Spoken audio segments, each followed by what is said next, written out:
The sound arrived like a sliver of ice, so thin it was polite, so sharp it made the test subject flinch. On Priya Nayar's screen, a needle of color knifed through the 2-3 kHz band and bloomed into a bright wound. "Stop the sweep," she said. "Mark the peak." In the observation room, a middle-aged volunteer rubbed his temple. "I'm fine," he lied. Elena Voss watched without blinking. Calm Loop, her company's flagship, sat innocent in its cradle until the tone slipped and became a pinprick behind the eyes. "Again," Marcus Hale said from the doorway. "We'll smooth it in firmware." Priya didn't look at him. "You can't patch a physical resonance." Elena raised a palm. "Finish the protocol." Her voice was low and even. By the third run, the spike found the volunteer again.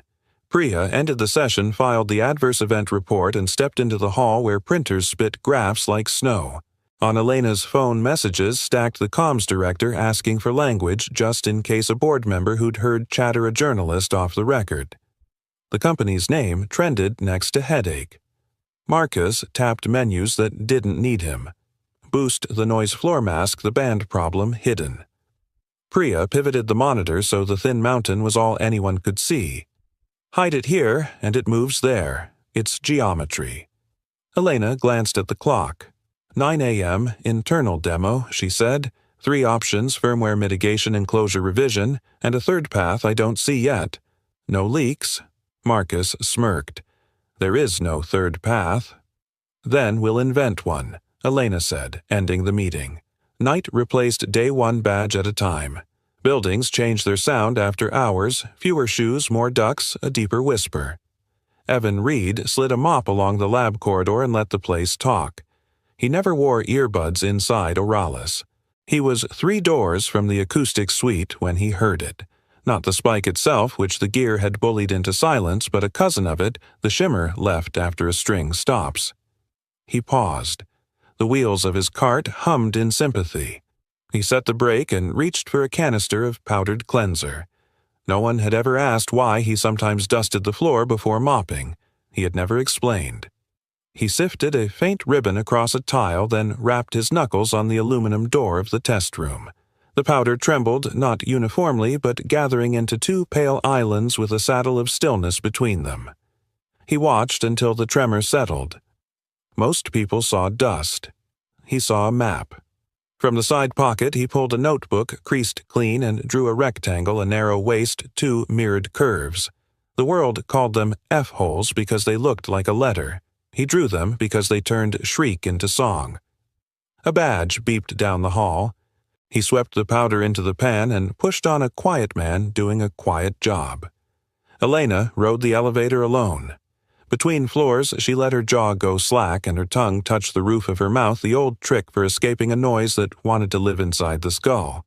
When the doors opened, she was composed again. Her office faced the city. In a private drawer waited a tablet no one else used. On it, an old video her older brother at 12 hands to his ears in a living room that meant well, but sounded wrong. She watched 5 seconds, closed it, and returned to work. Across town, Evan eased his apartment door open with the toe of his boot. Maybird Maya swung her feet off the couch, a blanket webbed around her. "Too bright," she whispered, pointing toward the kitchen where the refrigerator clicked alive and a hum rode the ceiling into the room. "Got it." He dimmed the lights and held his arms without touching yet. Asking was part of the ritual. She nodded and he gathered her in. "You want to hum?" She nodded again. He started low, an easy note that vibrated more than it sounded. The trick wasn't to drown the world, but to give the nervous system a sound to believe. Her breath answered his in and out with little stutters, then steadier. "What note is that?" she asked, drowsy now. "Somewhere between A and kindness." She made a face that meant, "Dad, you're being poetic again." He accepted the verdict, tucked the blanket under her chin, and set a fan on low so the edges of the night would be softer. When she slept, he opened the notebook. He sketched comm loop from memory, the ring, the wiring channels, the sensor dimple. Inside the ring, he drew S-curves not touching, lines that told air where not to pile up. He hadn't built an instrument in years. He still knew the feel of spruce under a knife the way maple answered when the arch was right. Life had carved other shapes out of him. Hospital invoices, shift schedules, a second-hand crib, but the curve lived in his fingers and in the way he listened for things people hadn't named. Back on the floor for the late pass, he paused at the recycle bin outside R&D. A cracked Comloop housing sat on a drift of molded trays tagged discard. He lifted it, held it to his ear, and tapped. The plastic answered with a shy ping that rose as his knuckle traveled the rim. The sound gathered in the narrowest part of the ring. He didn't need equations to feel it, though he knew enough to respect what they said. He set the broken ring on his cart and leaned on the handle, thinking of the drawing and the way curves can refuse to let energy pile up in one painful place. He wasn't thinking about careers or titles. He was thinking about the volunteer, rubbing his temples, and a child asleep with a fan purring like a small animal at peace. Morning would bring meetings and versions and language that could make truth wear a suit. There would be a 9 a.m. demo. There would be Marcus with his confidence, Priya with her charts, and Elena with the steadiness that frightens careless people. Evan reached for a cheap ballpoint and before he could talk himself out of it, traced 2 mirrored curves on the inside of the cracked housing, thin waist tightened like breathing through a doorway. Drawing on trash wouldn't change the world. Listening might. Still, the curves looked right. He wiped his hands on the towel, set the housing down, and listened to the building hold its breath as night handed the keys to morning. Somewhere, a relay clicked. Somewhere, a compressor sighed. The problem wasn't loudness. It was the gap where the world had never been taught to pass through cleanly. What if the problem wasn't the sound at all, he thought, but the fact that nobody had learned how to listen? By 7, the city was awake, but Oralis House still felt like a church before a funeral. Elena Voss arrived early and stood with her palms on the glass, the skyline a ledger of promises she had signed with her name. On her desk lay 3 stacks engineering reports, legal's risk memos, and the board's urgents, each stack a different temperature of pressure. She unlocked the personal drawer and tapped the old tablet. 5 seconds was all she ever allowed herself, her older brother at 12 hands clamped to his ears while a blender howled behind him, their mother reaching to help love loud as the kitchen. Elena paused the frame mid-flinch. She wanted a world where a kid like that could sit in a room and not brace for pain. Comloop was supposed to be that room. Her assistant buzzed. Marcus and Priya, 5 minutes. Elena turned the tablet face down, slid it away, and said, "Send them in." They came like opposite weather systems. Priya carried a laptop and a comm that had done its homework. Marcus carried momentum and a smirk he'd learned in rooms where money liked certainty more than truth. Priya plugged into the screen without preamble. 3 data sets, lab sweep short-term field test, and environmental chamber. We're seeing a stable spike between 2.1 and 2.8 kHz. Masking helps on paper. In human heads, it migrates. Marcus folded his arms. We notch the band. We broaden the dither. We ship. Firmware can move where you notice the pain, Priya said. It can't change the shape of the air. Elena kept her voice level. Explain it to me like I'm smart but tired. Priya allowed a half smile. Helmholtz resonance plus panel modes. The ring acts like a bottle. The vent geometry sets the note. The inner shell contributes a plate mode. Under heat and sweat material properties shift, the note sharpens. We've been fighting a violin with code. Marcus tugged at his cuff. We don't have time to retool enclosures. We don't have time to launch a migraine, Priya said. Elena raised a hand. Options. Priya clicked to a slide. A firmware mitigation cosmetics only buys headlines, risks lawsuits. B. Enclosure revision vent geometry material spec. Real fix slower. C. Hybrid path partial mitigation while we test a geometry change. Marcus exhaled dramatically. There is no third path that hits the calendar. Elena studied the graph, then studied them. There's always a third path when we remember why we exist. Begin material DFM interviews. Quietly, and lock comms, no leaks. Marcus's smile thinned. You'll spook the board. "I'll inform the board," she said. "You make sure there's something worth informing them about." When they left, she dialed CFO and rehearsed a sentence she'd learned the hard way. Short-term pain is cheaper than recalled trust. Down in the service corridor, the day shift clocked in with paper cups of coffee and a kind of camaraderie born of bleach and jokes. Evan Reed traded nods, rolled his cart out, and felt the building wake beneath the rubber wheels. Reed called Randy a vacuum loyalist with forearms like rope. "You hear the dust sing again last night?" Evan grinned. "Dust tells you where the air has been uninvited." Man hears dirt harmonics. Randy told the crew, delighted by his own line. Gus, the security guard who had learned to look twice at quiet men, approached with his hands in his jacket pockets. "Building okay to you? It's got a pressure in the teeth," Evan said, "like a storm that missed." Gus tipped his head. "Most folks clock in. You tune in." He nodded toward the recycle cage by R&D. Saw something cracked in there with a fancy tag. "You didn't get that from me." Evan logged his route, then coasted toward the cage. The cracked comm loop housing from last night still sat where he'd left it, a plastic ring with a hairline at the waist. He held it to his ear and tapped again. The ping rose and gathered where the ring was narrowest. A note lives in every container. You can pretend you can't hear it, but it still owns the room. On break, he took his coffee to a quiet corner of the loading dock. A half-empty water bottle leaned against the mop bucket.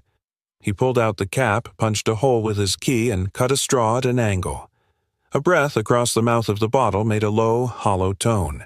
He slid the straw in, changing the neck, and with it the note. A janitor with a straw and a bottle is not a lab, but physics doesn't check titles. He shortened the straw, raised the pitch, felt the way the neck and the cavity negotiated. Then he cupped his hand to the opening and watched how the tone softened when the edges were not sharp. A hole is not absence. A hole is a door. Its shape is a law. He took a napkin and drew two curves facing each other, slender at the waist, generous at the ends like a sigh hidden in a letter. He didn't copy an F-hole. He took the rule it obeyed and translated it for plastic. The end of the straw brushed the napkin, leaving a faint damp circle where there should be air and not water. "You sketching album covers now?" Randy said, peering over. "Just teaching a bottle to be less opinionated," Evan said. Randy shook his head. "You and your monk riddles." After break, Evan orbited the lab. Priya's team was moving like a hive, measured intensity and a refusal to panic. On a whiteboard, someone had written two words and underlined them, "Vent geometry." He lingered as long as a man pushing a cart could without being odd.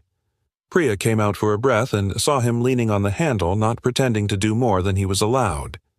"Hi," she said, polite, already half back inside.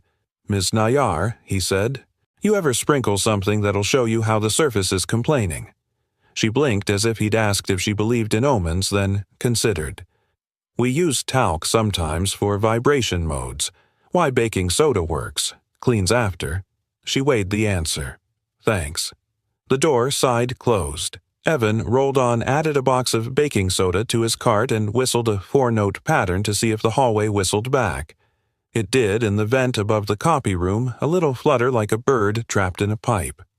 At lunch, a string of errands ran through his head like a list in a pocket pickup at the pharmacy. A new pack of pencils for Maya, a call to the landlord about the radiator that clanked at 2 a.m. He took a detour to Bell & Bow, a narrow, stubborn shop that smelled like old wood and stubborn hope.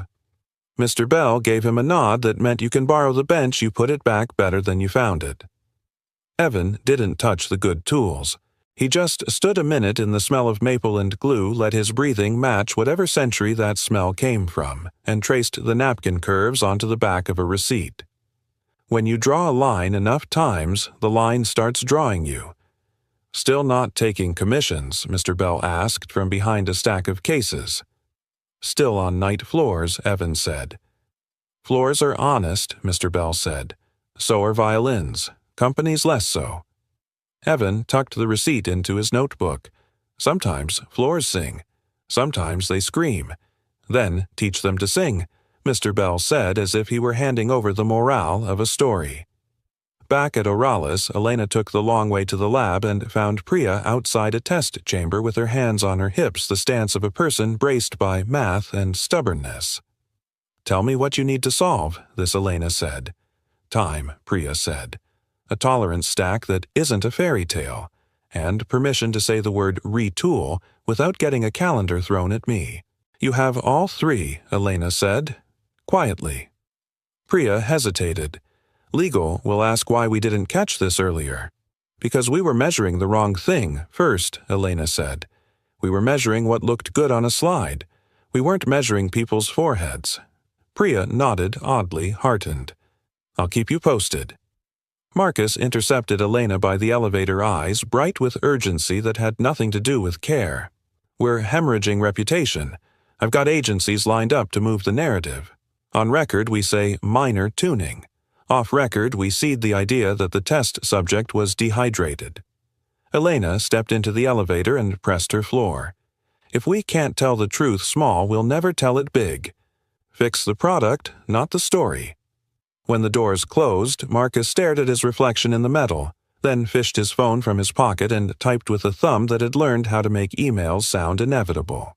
At day's end, when the building thinned to whispers again, Evan parked his cart outside the Acoustic suite. He checked the hallway, then unscrewed the baking soda lid and floated a breath of white across the tiles, a soft winter. Only microphones would notice. From his pocket, he produced the cracked comm-loop ring traced with curves. He set it down in the dust and sang a sign with his mouth low to high-slow as a hand over wheat. The powder shifted just slightly into a pattern that told its secret 2 islands a saddle, a place that wanted to hold too much. He brushed clear a narrow waist and sang again. The pattern changed. The energy didn't pile up there anymore. It flowed. He didn't pump a fist. He didn't even smile. He just wrote a sentence in his notebook, neat, unhurried vent shape governs pain. Then under it, change the shape. Change the feeling. He capped the baking soda, wiped the tile, and left the hallway cleaner than he'd found it. It was all he ever promised to do. Sometimes cleaner meant that a thing finally told the truth it had been making all along. Upstairs, Elena stood over the conference table while the room argued calendar versus conscience. Downstairs, a man nobody saw had just turned dust into a map of sound. A janitor had seen what the lab kept missing. The 9 a.m. demo felt like a verdict. Coffee steamed untouched. Behind the glass, comm-loop rested on velvet as if tenderness could soften facts. "Ground rules," Elena said. "If a tester says stop, we stop. If the data says no, we listen." 2 board members were on a screen. The CFO sat with legal. Marcus Hale wore confidence like a blazer. Priya Nair stood by the console. "We notched the irritant band," Marcus said. "Smooth sailing." "Masking moves discomfort," Priya answered.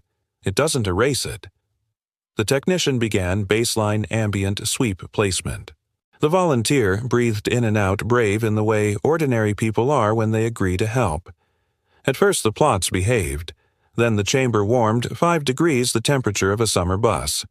A thin spike lifted between 2.2 and 2.7 kHz like a nail you thought you'd hammered flat. The volunteer flinched. "There," he whispered. Behind the eye, "Stop," Elena said, hand already up. Priya logged the peak. Same frequency family, sharper under heat. "Hydration," Marcus suggested, a question shaped like an excuse. Elena didn't look at him. "We're not blaming water for geometry." The sweep died. HVAC filled the silence. On the screen, a board member's face went blank and returned with a different expression. Reputations turn like that. Elena faced the volunteer. "Thank you. You don't have to continue." Then to the room. "We don't continue." Marcus recovered with theater. "We widen the notch, raise the noise floor. People won't notice a gentle hiss. People always notice pain," Priya said. "They just get good at pretending." Elena rubbed her temple once. "Hold all launch language. 0 external narrative until we have a fix we believe in. Priya options by end of day." Chairs whispered apologies into carpet. Marcus texted agencies. Legal whispered liability. In the corridor, Evan pushed his cart past the door. Good janitors are shadows, but shadows here. The room exhaled disappointment, dry metallic. A lab assistant backing out clipped the door. A calm loop ring rolled, tapped the threshold, and cracked at the narrowest point. "Sorry," the assistant muttered. "It was scrap," Priya said, catching the tray. Evan bent without thinking. He lifted the ring thumb landing on the waist. His ear mapped shape to feeling. He didn't mean to speak. The words arrived the way a match names its flame. "Helmholtz," he murmured. "Slot geometry." Everyone heard. Marcus's mouth arrived first. "Facilities is down the hall," he said with a smile that refused to learn. "We're in the middle of a technical review." Evan set the ring on the tray as if it could take offense. "My mistake," he said, starting to roll on. "Wait," Priya said. "Curiosity outran protocol." "Say that again." "The ring's a bottle," Evan said. "The slot shape tells air to pile up. Code can move the feeling. Shape can unmake it." Marcus laughed softly. "We're not taking hallway physics from a mop." Elena cut his laugh in half. "We'll take ideas from anyone who respects pain." "Thank you," she told Evan. He tipped his head and moved on, heartbeat louder than the wheels. Words once said kept existing. On his break in a corner by the loading dock, he turned a water bottle into a lesson. A breath across the mouth made a hollow tone. A straw in the neck raised it. A cupped hand softened edges. A hole was not absence. It was a door. Its shape was a law. He penciled 2 mirrored curves, slender waist, generous ends onto a napkin, and wrote 3 measurements he could hit with a utility knife and a taped-up rotary tool. Still hearing dirt sing, Randy asked, passing with a push broom. "Trying to teach it a better song," Evan said. He asked Gus about the old Dremel in the maintenance locker. For baseboards, he lied. Gus didn't blink. "Don't make me regret believing in quiet men." From the recycle bin, he pulled a sacrificial ring, sanded the crack so it wouldn't wander, then drew the curves with a nail's patience. He cut slowly. Plastic complained, warmed gave. He rounded the edges, smooth. Sharp edges sing. Smooth ones breathe. By afternoon, he had a crude mock, no electronics, just a ring with a different idea of how to be a room. He slid it into a brown lunch bag and found Priya at the vending machines. "I have something that might be nothing," he said. "Nothing would be a gift," she said, taking the bag. She turned the ring like a person reading relief on a stranger's face. "You carved this, repaired it," he said. "Floor guys fix things nobody sees. What am I looking at? Same volume. Different vents. These curves teach air to divide. It stops forming a shout." She weighed risk. "If anyone asks, I pulled it from scrap. If it's wrong, my name doesn't have to exist," he said. "If it's right, your name should be the first thing we say," she answered. They hustled to a side bench. Priya set up a jig that didn't need a live board, piped a sweep through an external transducer, and watched the spectrum. The offending peak dimmed. She adjusted amplitude, bumped the chamber temperature, misted the housing to simulate sweat, and ran it again. The line flexed, but didn't stab. How much Evan asked, not staring at Hope in case it spooked. 18 to 22 decibels near the pain band, Priya whispered. "That's not nothing. It isn't everything he said." "No," she agreed, "but it's a third path." She printed the plot original in gray mock and blue. She circled the space between them. "I'll take this to Elena. Quietly, we validate under heat-humidity motion, then human trials, no heroics." Evan nodded. "If it fails, throw it away. If it helps, I can make it cleaner." Priya looked at him, properly recalibrating what a name tag can hold. "What's your name, Evan?" he said. "Evan Reed." She offered her hand. "Thank you, Mr. Reed." He shook it and faded toward the elevator with his empty bag. A text from school pinged Maya's art class needed permission slips. Upstairs, Marcus rewrote a press line to make a bruise sound like blushing. Downstairs, a janitor had fashioned a door inside a circle. Before he clocked out, Evan sprinkled a breath of baking soda across the acoustic hallway tile, hummed a low note, and watched the powder hesitate, then flow. Old habit, old prayer. In her office, Elena stared at the blue line eating a tooth out of pain and allowed Hope the smallest legal smile. Priya stood in the doorway. "We may have a geometry. Then we may have a chance," Elena said. If the mock was right, a spike would bow. If it was wrong, the room would go back to lying nicely. If this was right, who would believe a janitor? Either way, morning would ask, "Who are you to fix what you don't own?" And somewhere a quiet answer had already formed. The one who listened. Night softened the glass tower into a lantern. From her corner office, Elena watched the city throb in rectangles windows, blinking like a pulse monitor refusing to give up. She had told the board, "We will inform you when we have substance." She had told legal no language that outruns facts. Now she had to tell herself a harder thing. Find the person who named the note. She called security. "Gus, can you locate Mr. Reed from facilities?" There was a pause that sounded like a smile. "Already near the north elevators, ma'am. I'll ask if he can step up." Minutes later, the elevator parted to reveal a man who seemed careful with space. Evan Reed paused at the threshold as if asking the room for permission to exist in it. "Elena Voss," she said, crossing to him. "Thank you for coming up." "Floors were done," he answered. Quiet seemed available. She gestured to the long table. No executives, no performance. Just a pitcher of water, a half-eaten granola bar, and an empty legal pad that implied faith. "I saw your geometry," she said. "Priya showed me the differential. 18 to 22 decibels in the pain band is not a rumor. Evan didn't sit yet. Rumors don't help foreheads. Sit," she said gently. "Teach me the thing my engineers know, but not this way." He took the chair but placed his hands on the table's edge as if it were an instrument. "The ring is a room," he said. "A room with a neck. The neck. Your vents decides what note the room sings when energy hits it. People think a hole is empty. It isn't. It's a shape that tells air how to behave." He unscrewed the pitcher, set the cap down, and slid a paper straw from his pocket restaurant leftover, kept the way some men keep useful sentences. He blew across the cap's rim a low, hollow tone woke in the glass. He shortened the straw with a thumbnail. The note climbed. "Helmholtz," he said. "Bottle and neck. Change the neck, change the note. But it isn't just pitch. It's how sharp the room is about it, its Q. High Q holds on to pain.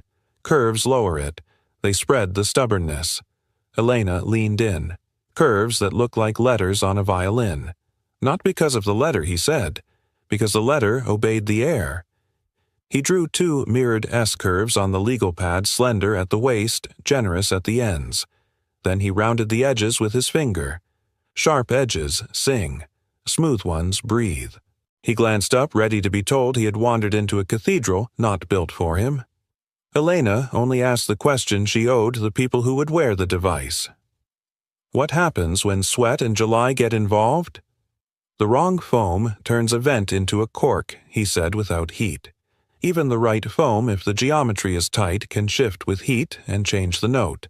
But if you give the air a kinder path, it's harder to break on hot days.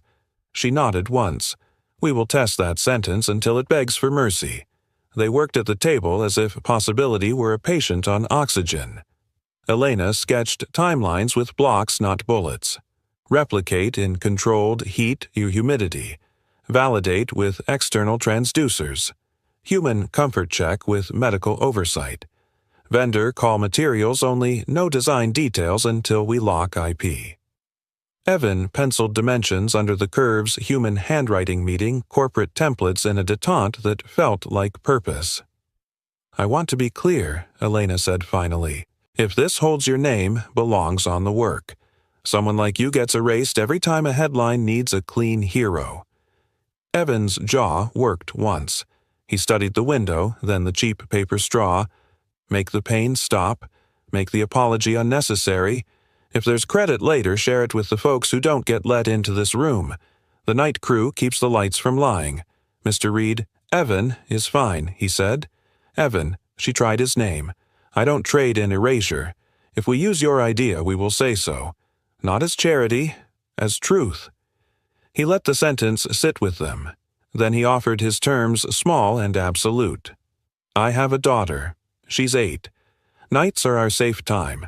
I can help after her bedtime or when she's with a neighbor.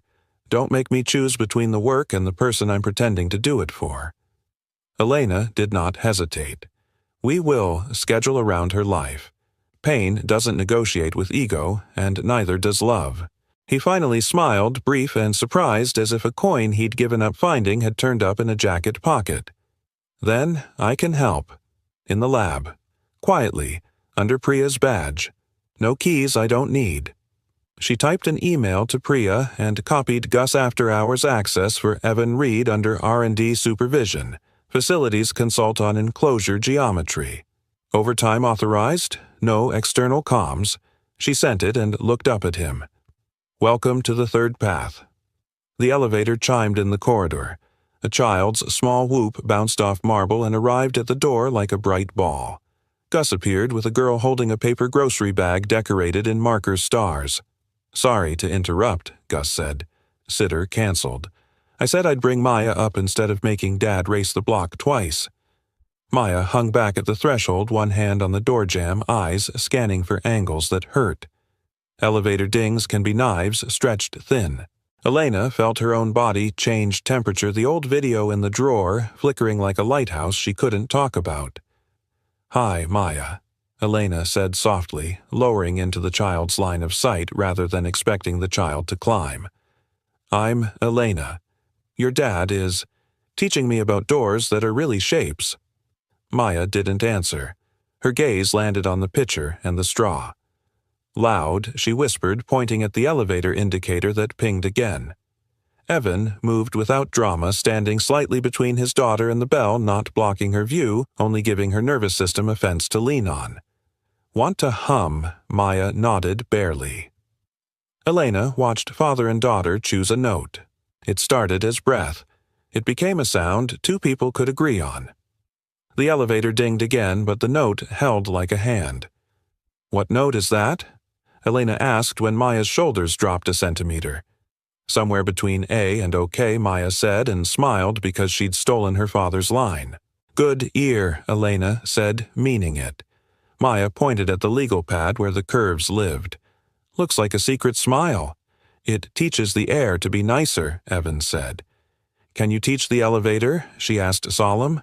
Working on it, Elena said, the joke finding her rather than the other way around. Gus winked at Maya and retreated. Evan squeezed his daughter's shoulder, then looked to Elena. We can test tonight after I get her settled. Or very early. I'm good at hours nobody wants. Pain shows up in those hours, Elena said. So should we. Priya arrived with a laptop and a mind full of checklists. She took in the scene, the CEO kneeling the janitor's daughter holding a paper bag of groceries like a county fair prize, the curves on the pad, and exhaled as if permission had entered the room. I've got the bench warmed, she said. External driver near-field mica chamber we can abuse without blowing fuses. Let's start with the crude mock, Elena said. Then we'll build it clean. And Priya document everything. One day we'll have to explain to a courtroom why we did the right thing early. Understood, Priya said. And, Evan, if you're okay, we'll print a shell with those curves for a clean AB before human comfort. Evan nodded. I can stay after bedtime. Maya tugged his sleeve. Can I draw while you fix the air? You can be our art director, Elena said. Highest rank on the floor. Maya handed Elena the paper bag. Inside sat a pencil case with glitter on it and a folded sheet that, when open, showed 3 stick figures under a row of little stars. The smallest figure wore a ring around her ear like a halo. Over them, in Maya's careful capitals, it read, Quiet, please. Elena felt something behind her breastbone shift into place. She wasn't often tempted to sentiment in rooms that turned feelings into forecasts. Tonight, she allowed one sentence to be simple. We're trying, kiddo, she said. We're trying hard. They walked together down to R&D, the building's arteries mostly empty, the hum of fans a low choir. Priya badged them in. Evan set the cracked ring next to a printed shell and, with the gentleness of a person laying a hand on a fevered forehead, aligned the vents.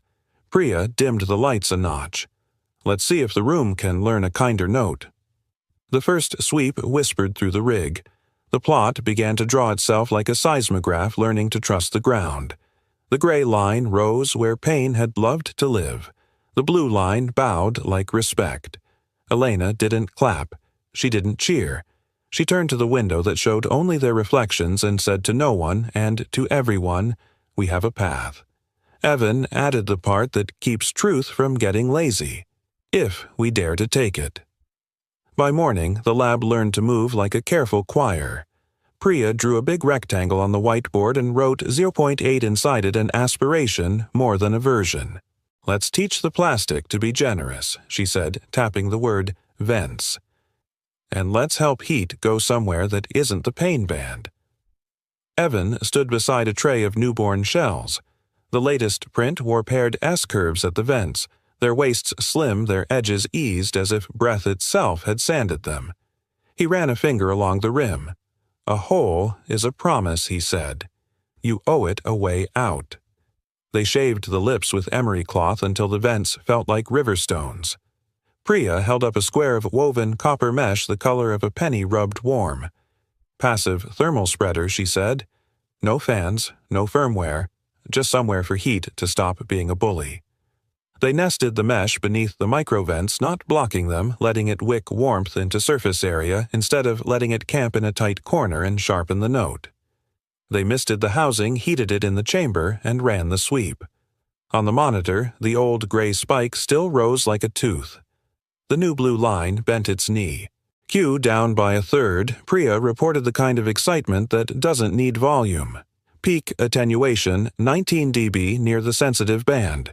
More stable with moisture, less pitch creep at 45 degrees.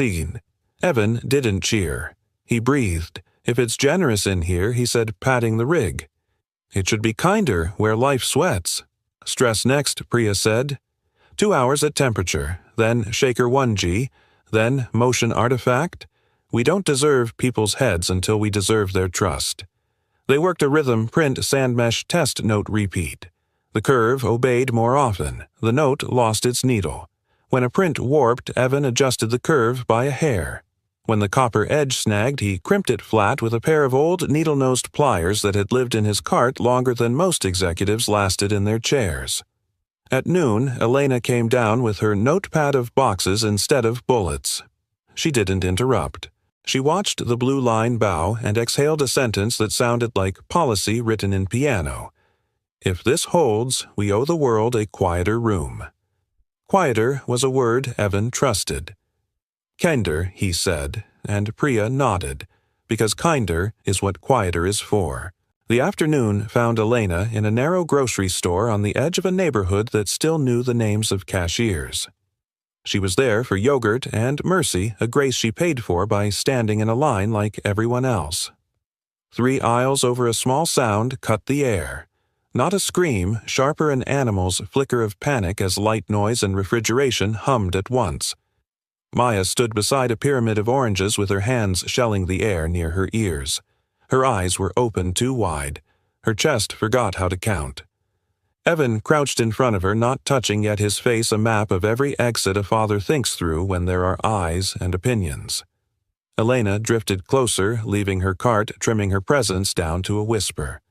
A fluorescent bulb above them stuttered in a way most people would hear only as light. To Maya, it was a Morse code of hurt. Elevator bell. Maya panted. All around. Fans, Evan said softly. Fridges. Neon. Okay. He matched her breath 3 small in 3 small out. Want to hum, Maya's chin dropped 1 millimeter. Consent. Elena lowered into their level, not too close front of her body, turned a little to the side so Maya wouldn't have to accept an audience.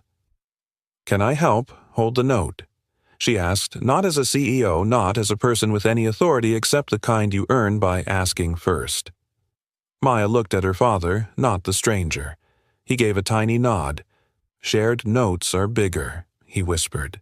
They began. Not technical, just the human note that bodies find when they're invited. Hum, hum, hum. The sound moved soft as the orange glow around them. A fan kicked off in frozen foods. The overhead howl dropped back into the ceiling. A round-faced cashier with a heart tattoo started humming too quietly a little off, but kindness escapes key signatures. A man in a golf shirt huffed at the end of the aisle. If she can't behave in public, Elena didn't raise her voice. She used the tone that makes rooms choose between shame and learning. "She's not misbehaving," she said. "Her world got too loud.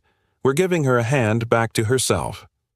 The man looked at the oranges as if they had offended him, then back at his phone as if it could save him from being the worst version of his day. He moved on. The humming continued. Maya's shoulders fell.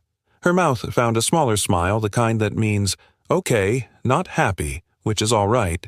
Okay is a win, when the room wanted you to break.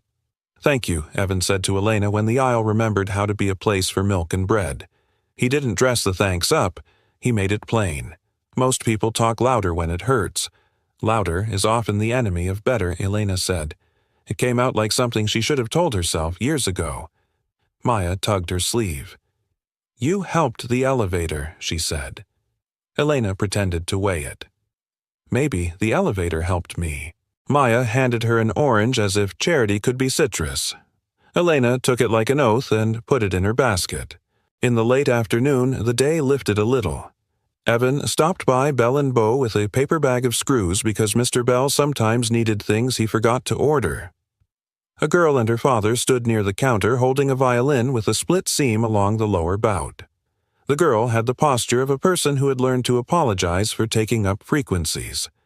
Mr. Bell lifted his chin at Evan. "You got 10 minutes and steady hands." Evan's hands hesitated, old promises, old grief, but steadiness is a vow you can renew. "Let's check the sound post first," he said to the girl. "Sometimes it's not broken, it's just telling you it's scared." Her father exhaled the laugh of a broke man buying beauty on layaway. "We'll take scared over broken." Evan examined the seam. "Good news," he said. "It's a clean split. It wants to come back together." He warmed a hide-glue pot, wicked a bead into the split, and set clamps with the patience of a person who knows what happens when you rush. The girl watched as if watching could hold the thing still.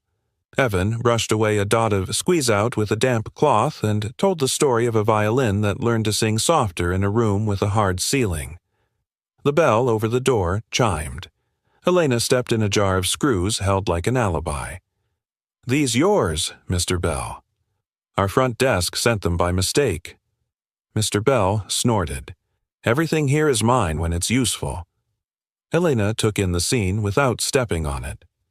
"Hey," she said to the girl, the same sideways posture she'd used by the oranges. "He's good. He listens to wood like it's a person." The girl smiled with half a face. "It howls," she said, "when the mic is close at school."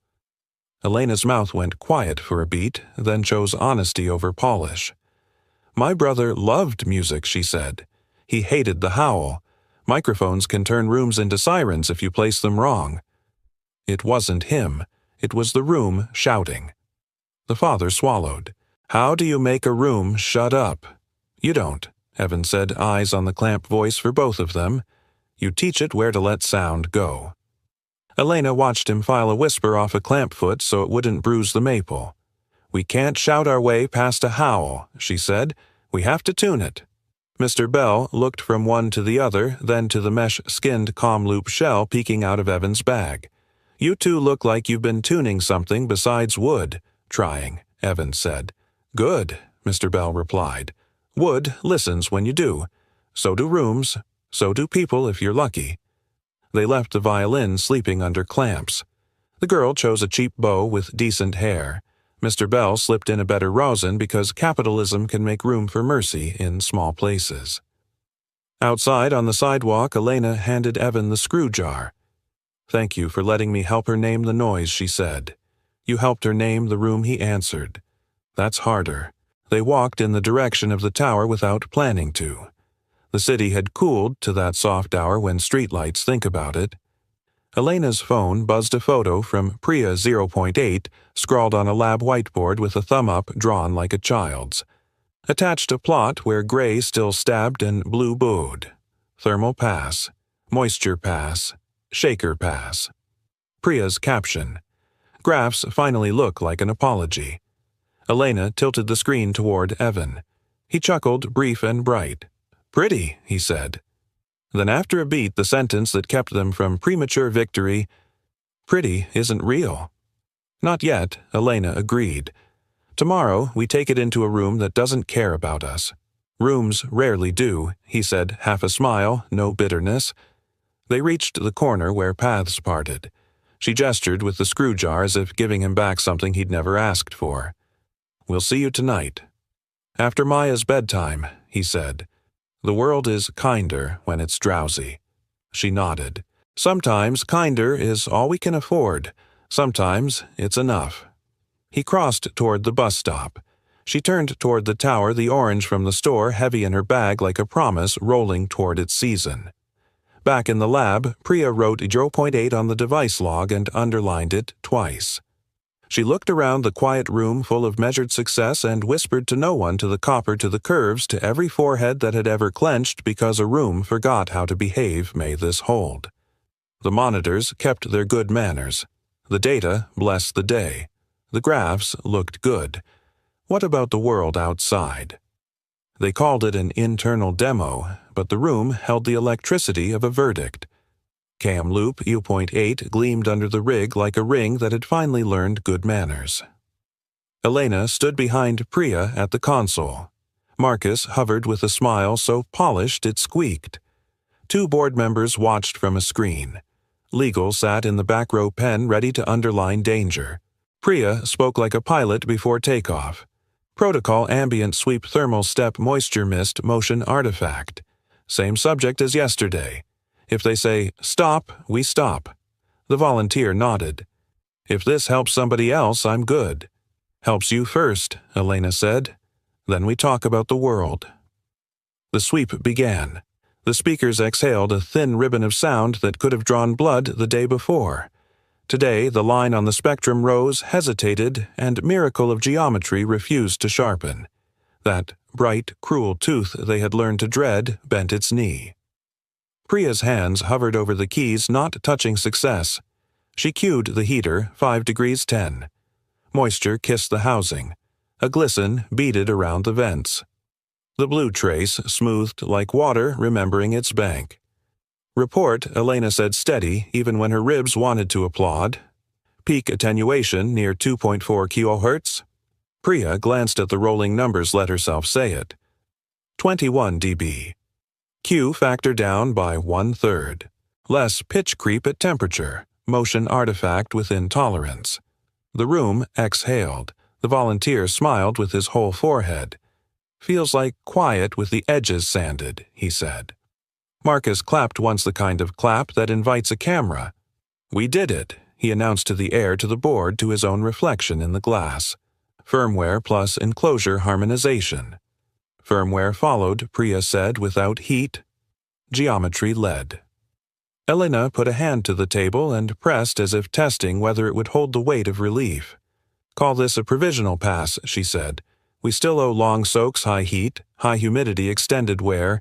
Don't confuse a good hour with a good month. CFO leaned toward the mic. Provisional's fine. Provisional buys time for a tempered press line. Tuned comfort update shipping soon, while we validate.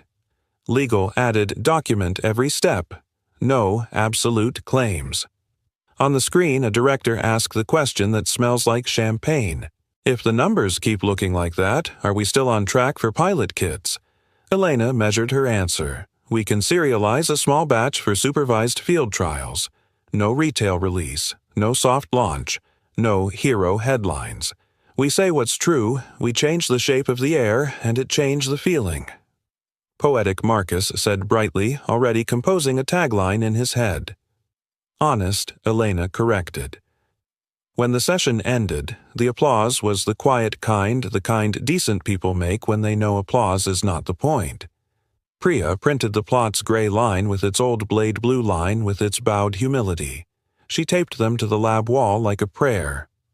Evan stood a little apart, leaning on a rolling stool's back, smiling the small guilty smile of a person who's relieved on behalf of strangers. Priya handed him one of the plots. "It'll look good on your fridge," she said.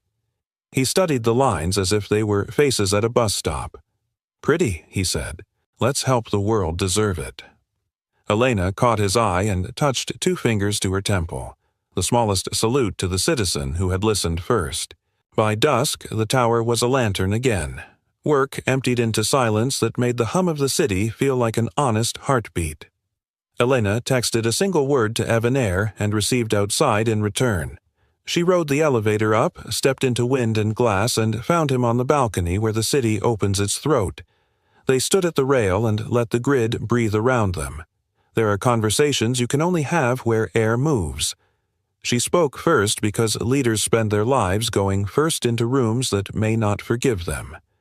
"I keep a video of my brother," she said. 12 years old, hands to his ears, blender howling. I watch 5 seconds to remember the difference between noise and harm. I watched it too much when I was young and decided I'd make a world where that didn't happen. Somewhere along the road I made launch dates mean more than foreheads. Today you reminded me why I showed up at all. Evan didn't try to fix the ache in a sentence like that. He set his forearms on the rail the way a man who works with his hands gives the city a chance to talk back. "I married at 24, he said. "We held a reception in the church gym because the sanctuary was booked and our budget was human. Somebody's PA squealed feedback hard like the inside of your eye getting cut. 6 months later, same gym fundraiser wrong, mic wrong placement, that howl." She flinched on the bleachers, twisted her ankle on the way down. Hairline crack they missed. A clot later. He stopped. The wind finished the sentence for him. I kept thinking if I'd been there at the board, if I'd insisted on the right mic or no mic, if I'd tuned the room, if I'd listened harder to how the air wanted to be. I know it isn't physics' fault. I also know I said later to too many kindnesses. He cleared his throat. Our daughter was 2. I learned humming because nobody can sue silence.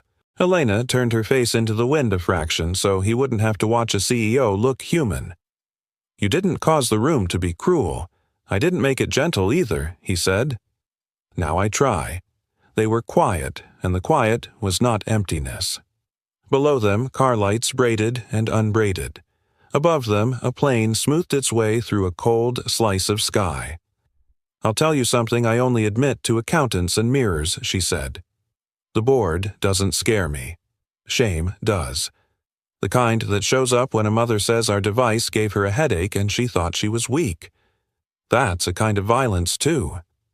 Then we build a room where a mother doesn't have to be brave," he said. She laughed again, the kind that refuses to hurt. That line would have killed in legal. "They can have it," he said. "It's yours now." Wind lifted a piece of hair at her temple and laid it across her cheek like a stroke from an invisible bow. He didn't touch it. He put his hand on the cold rail inches from hers, and the distance was both chaste and electric.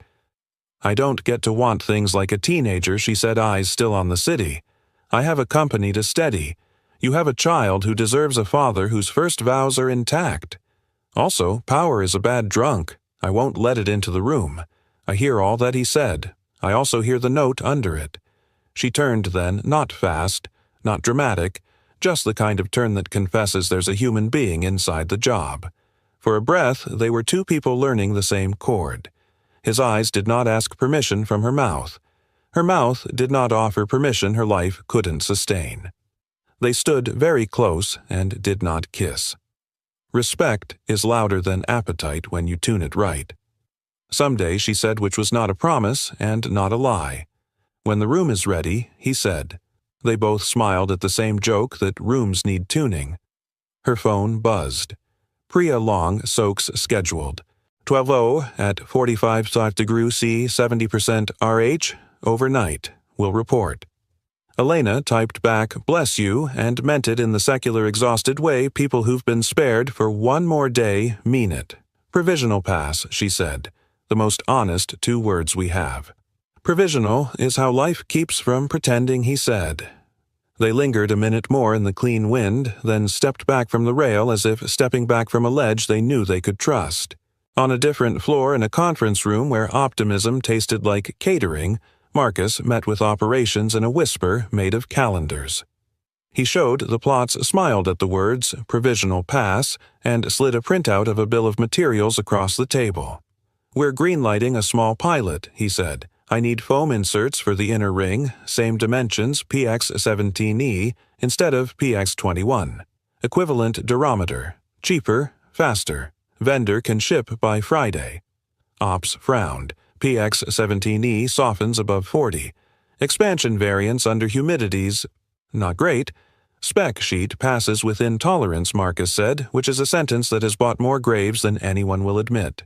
"It's a pilot. We'll move units to friendly hands. PR can't wait on boutique foam." Ops hesitated. "Priya will want to sign." "Priya is busy harrowing," Marcus said, smiling. "I'll take the heat, run it through purchasing, tag it as temporary. Same spec on paper, equivalent." He wrote an email with the confidence of men who have crafted plenty of corporate fiction expedite foam inserts PX17E, equivalent to PX21 per supplier, for pilot kits only. No impact on user experience. He CC'd no one who would argue, and BCC'd someone who owed him a favor. In the lab, the long-soak chamber hummed the new shells breathing heat like athletes learning high altitude. In the boardroom, a director poured seltzer and talked about sentiment. On the balcony, two people who refused to be careless said goodnight without breaking anything they couldn't fix. Somewhere in shipping a pallet was labeled "Pilot Rush." Inside each box a ring waited to learn the wrong lesson from a cheaper foam that liked to swell when the world turned hot and human. The graphs were flat. The room felt kind, and a thin, quiet decision had just bent the future toward pain. They chose the community center because it had windows you could open and a bulletin board with paper flyers, grief groups, church dinners, free tax help on Thursdays. Elena wanted the first field session to feel like a favor to the neighborhood, not a conquest. Folding chairs circled demo tables. A box fan rattled in the corner. Children drifted like weather. "Thank you for letting us be your guests," Elena told the room. "If at any point you're uncomfortable, we stop. Your well-being outranks our schedule." Priya moved like a metronome set to calm. "We'll start with short sessions, 2 minutes each. These are pilot units sanitized between users. They're not for sale." Evan stood to the side with Maya and a paper bag of markers. He kept his hands out of any frame that could be photographed. He had promised himself not the hero today, just a father teaching crayons how to be brave. The first few trials were kind. A teenager flinched at the start and then relaxed, eyes softening. An older man with tinnitus said, "Feels like somebody opened a window in my head." Priya watched the portable spectrum in her palm and nodded. The blue peaks stayed humble. Heat arrived by way of Body's July through the brick. The fan pushed stale air into different corners. On the fourth chair, a girl with a soccer medal around her neck dabbed sweat from her temple and settled the ring on her ear. "Feels okay," she said. "Kind of like—" She stopped, blinked, and touched the bridge of her nose. "Ow. There. Like a nail under the air." Priya's eyes flicked to the display. A slim spike lifted in the ugly band. "Stop," she said. "Thank you. You did perfectly." A father in a ball cap frowned. She barely wore it. "We appreciate her honesty," Elena said. "We're going to pause." Marcus materialized with smiles meant for cameras. "One data point," he said lightly. "Could be placement, could be hydration. Let's swap units and keep moving." Priya kept her voice level. "We stop when a kid says it hurts." A local reporter sniffed a story and turned her phone a degree. Words like pilot and pain prefer daylight. Unit 5 went on a nurse who wanted to test before recommending anything to her patients. She reached for it with steady hands, sat, and exhaled. "Ah," she said.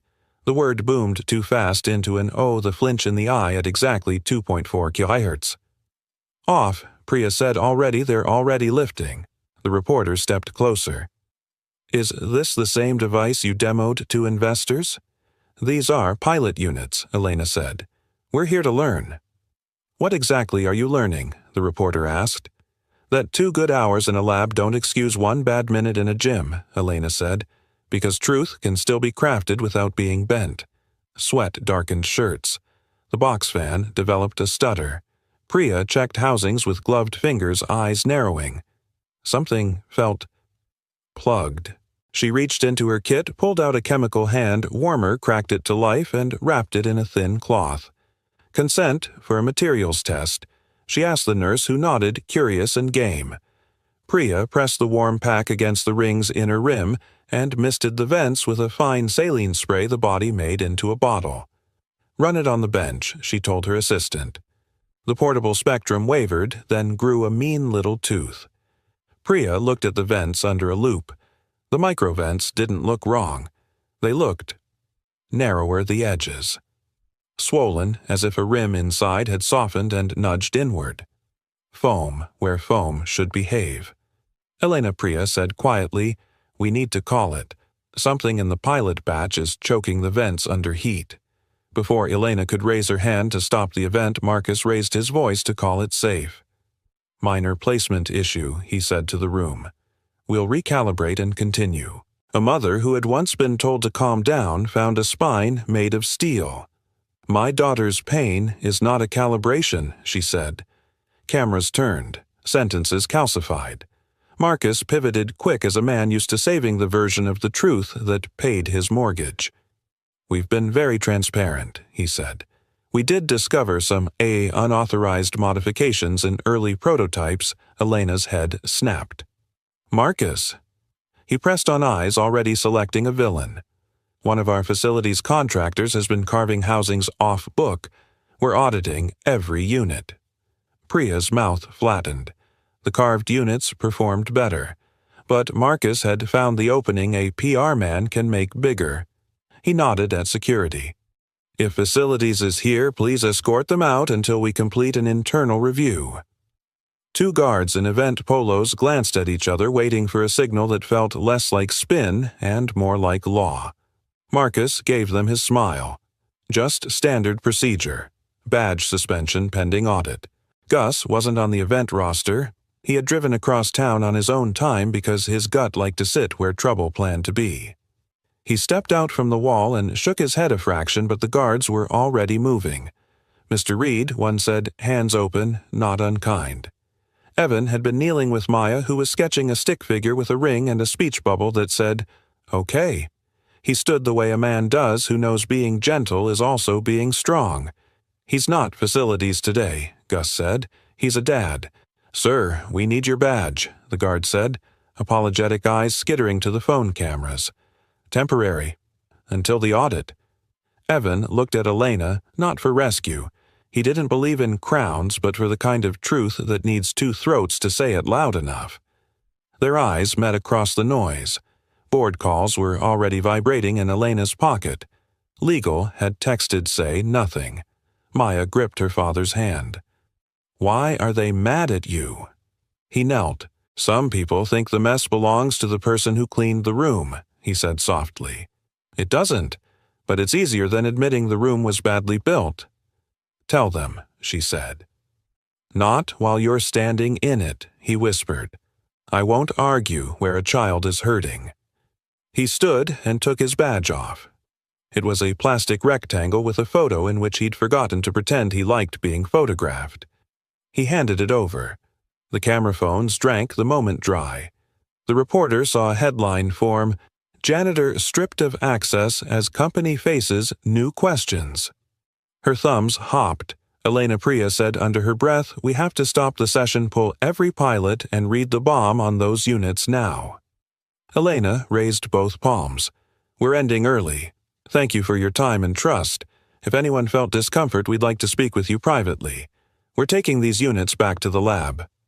Marcus slid between her and the crowd. "We'll offer complimentary wellness sessions next week," he said, and flashed the kind of grin you show when you hope to pay off pain with coupons. A nurse whose forehead still remembered the nail said, "Don't buy me a smoothie. Fix the thing." "That's the plan," Elena said louder. She stepped past Marcus and met the room's eyes one by one. "We are grateful for your honesty. We take it seriously. We're stopping because that's what care does." The room settled into a wary, human truce. Parents gathered bags. Children ate crackers in a resigned way. The reporter filmed cutaways of the box fan, the sweat on the window, the way truth changes the temperature of an afternoon. Outside in the hallway, the guards handed Evan a white paper that said, "Suspension, pending review." It was written in a font that pretends law is neat. "We're sorry," one muttered. "We just got the call." "I know," Evan said. "It's easier to move a badge than a conscience." Gus angled his shoulder a shield that no one would write about. "I'll drive you," he said. "The sidewalk is hungry today." Maya turned to Elena, who had followed them out. The girl had learned to look at faces and find where the truth hid. "Do you believe my dad?" she asked. The hallway noticed. Even the fan sounded like it wanted to hear the answer. Elena didn't reach for a corporate sentence. She knelt so the child wouldn't have to scale a grown-up. She looked at the white paper, the officer's sorry eyes, the man who had taught Air to behave the woman in the gym, rubbing the bridge of her nose, and the room behind them that was still ringing with a note. Nobody meant to make. "I believe in evidence," she said, "because that is the only belief that holds in a storm." Then she added the part that makes evidence matter. "And I believe your father tells the truth, even when it costs him." Maya studied her small judge of the day. "So fix the room," she said. "We will," Elena said. "We're taking them back right now." Priya, pale with the species of anger that real scientists feel when someone blames a bruise on skin, held up a loop. "I need 5 minutes with a heat pack and saline," she said. "In front of the reporter if you'll let me. We don't name anyone. We show what happens when foam swells." Elena weighed the room, the board, the law. "Bench it by the window," she said. "No names, just physics. They did it like a cooking show that actually tells you the ingredient is bad." Priya warmed the ring, misted the vents, and slid the loop to the reporter. "You see that meniscus?" she asked. "That's foam edging into a doorway." The reporter frowned through the lens. So today was heat and sweat closing the door. Today was a room forgetting how to breathe. Priya said carefully, "We'll find out why." Marcus's smile cracked a millimeter, but held. "We're grateful for the learning," he said to the reporter's phone. "We'll pause pilots while we verify a materials variance." "Did you say variance?" the reporter asked. "I said verification," he replied, already half an hour ahead in his mind, drafting a line about excessive humidity and misuse, while procurement emails quietly continued to do what he'd asked them to do. Gus steered Evan and Maya toward the exit. Outside, the heat took the kindness out of the breeze. Evan knelt and tied Maya's shoelace that had come untied during the noise. Small competence returned to him like an anchor. At the curb, he looked back through the glass at Elena, who had lifted a box of units like she didn't own a company and helped carry it to the car. Their eyes met. "She didn't mouth sorry?" She mouthed later. He nodded once. Not forgiveness, not a plea. A promise to live until the truth had a microphone. Behind them, the bulletin board's paper flyers barely stirred in the box fan's wind. Inside, a janitor's badge sat in a plastic tray. On the street, a father put a hand on his child's shoulder and chose not to explain injustice with poetry. The afternoon had taken a side. Cameras had too. The night would ask a question no lab could answer with a graph. Which side will trust choose?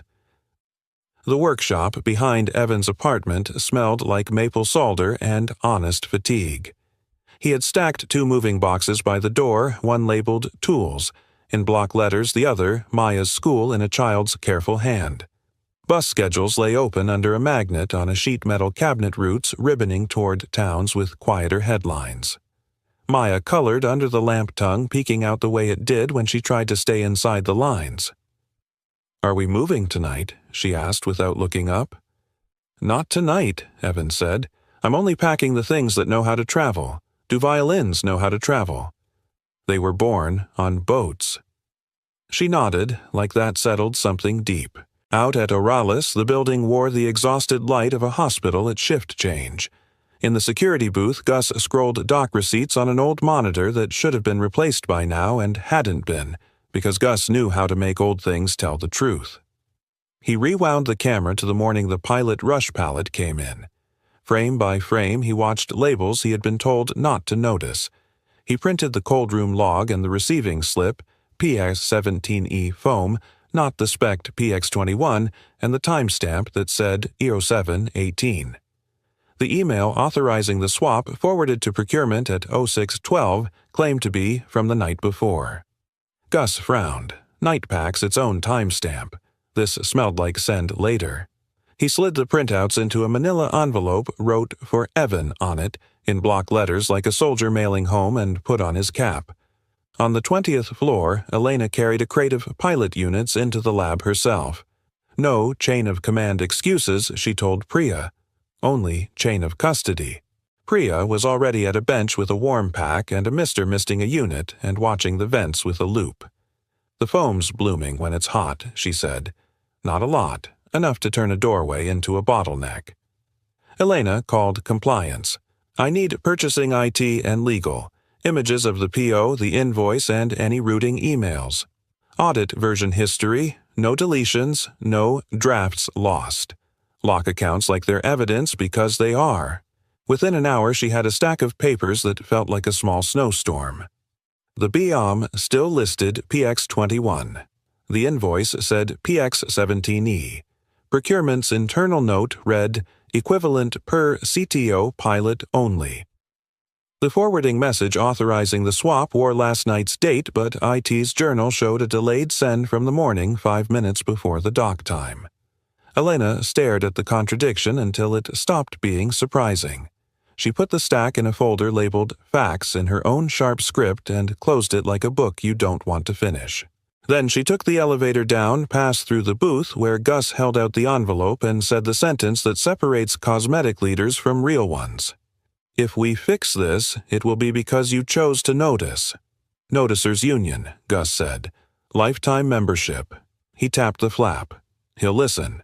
Evan was tightening a clamp on a practice top plate when the knock came. He knew it was her before the sound finished the way you know a storm by the pressure in your teeth. He opened the door and let Elena step into the smell of wood and work. She took in the boxes without flinching. If you leave, she said softly, I'll understand. I won't forgive myself. I'm not asking for forgiveness, he said. Just quiet. She placed the fax folder on the bench like a treaty. We found a materials variance. The foam in the pilot, PX17E. Not spec. There's a forwarded authorization with a creative timestamp. IT has the journal. Procurement has the invoice. No eco. No sign-off from R&D. He didn't gloat. He didn't say, I told you a room was choking. He only breathed. Who asked you to say nothing at the event legal? She met his eyes. I chose to obey in public and disobey in private. That choice cost you your badge. That's on me. He leaned his hip against the bench, the posture of a man who has carried worse sentences. You can give a badge back. The part where my kid watched them take it harder to return. I know. She let the words be heavy. So I'm here to apologize for not putting my body between you and a lie, and to ask you to help me build a room where physics testifies and spin shuts up. Maya looked up from her drawing, sensed the weather, and padded to the little fridge. Juice, she asked no one in particular. Please, Elena said, like it mattered. Evan lifted the envelope Gus had slid under the door. He pulled out the dock log, the cold room log, the invoice. He laid them next to Elena's folder.